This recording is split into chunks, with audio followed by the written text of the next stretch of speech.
సినిమాలో ఊహించని ట్విస్ట్ చోటు చేసుకుంది. ఈ సినిమా నుంచి ఎస్జే సూర్య తప్పుకున్నాడు. ఎస్జే సూర్య నటించిన ఇరైవి అనే తమిళ చిత్రానికి బోలెడన్ని అవార్డులతో పాటు ఎస్జే సూర్యకి అవకాశాలు కూడా వస్తున్నాయి.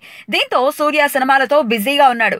ఈ సమయంలో అటు నటన ఇటు దర్శకత్వం బ్యాలెన్స్ చేయలేడు. అందుకే ఈ సినిమా నుంచి ఎస్జే సూర్య తప్పుకున్నాడని చిత్ర బృందం ప్రకటించింది. సూర్య స్థానంలో డాలీ ఈ చిత్రానికి దర్శకత్వం వహిస్తున్నారని సమాచారం. మహేష్ బాబు కథానాయకుడిగా మురుగదాస్ దర్శకత్వంలో ఓ సినిమా రూపుదిద్దుకుంటున్న సంగతి తెలిసిందే. ఈ సినిమాలో ఎస్జే సూర్య విలన్ పాత్ర పోషిస్తున్నాడు. ఆ సినిమా కోసమే పవన్ సినిమాని వదులుకున్నాడని టాక్. మరి ఓ విలన్ వేషానికే పవన్ సినిమాని ఎస్జే సూర్య వదులుకున్నాడా, లేక వేరే మ్యాటర్ ఏదైనా జరిగి ఉంటుందా? ఈ విషయం కొన్ని రోజులు ఆగితే తెలిసిపోతుంది. ఎస్జే సూర్య మారినా కథ ఇప్పటికే లాక్ చేసేయటం వల్ల స్క్రిప్ట్ లో ఎలాంటి మార్పులు చేయకపోవచ్చు. డాలీ ఇదివరకు పవన్ తో గోపాల గోపాల అనే సినిమాకి పనిచేసిన విషయం తెలిసిందే.